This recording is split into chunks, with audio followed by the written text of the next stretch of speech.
Good morning, book lovers of the internet. Welcome or welcome back to my channel. If you're new here, make sure to subscribe because for every subscriber, I get a new subscriber and they also read a page from a book of my choice.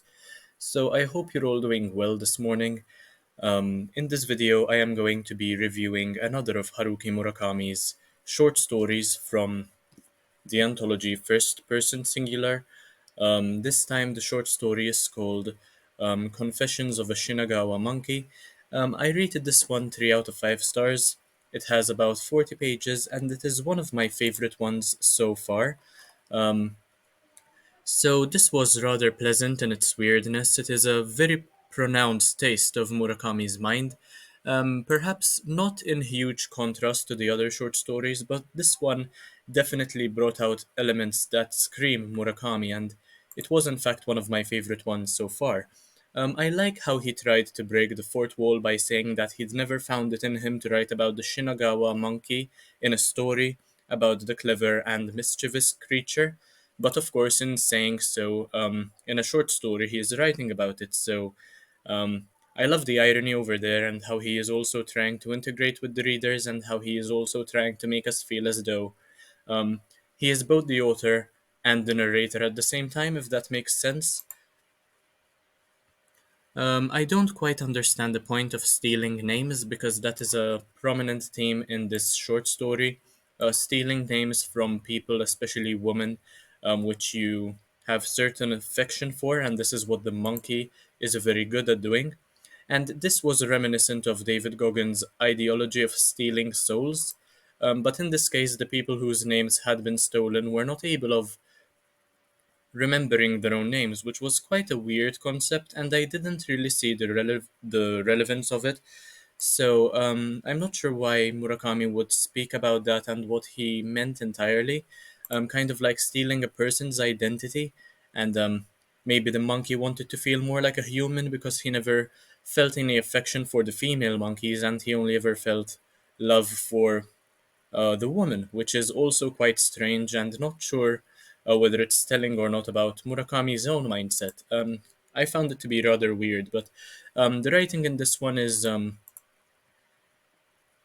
quite good considering that the others have very limited, I wouldn't say limited vocabulary, but very limited ideas, and therefore the story can be told as well. It feels repetitive and dull and quite boring, but in this case, I feel as though the writing was much better and it was much more gripping than the other short stories. Um, I am, of course, curious as to what happened to the monkey after the narrator saw him for the last time, because I quite liked the monkey and I hope he makes some sort of comeback at some point in one of Murakami's books, though I doubt he will. I want to hear more about the monkey's backstory and his intentions and what happened to him and his origins even, but I don't think we've ever seen this before, and I think Murakami wanted to go for an open ending over there regarding what happened to the monkey. Murakami is fantastic with annihilating the fine line between imagination and reality, and I think so far he's done that in every short story I've read by him. Of course, make sure to check out the rest of my Murakami videos if you're curious to see what I had to say.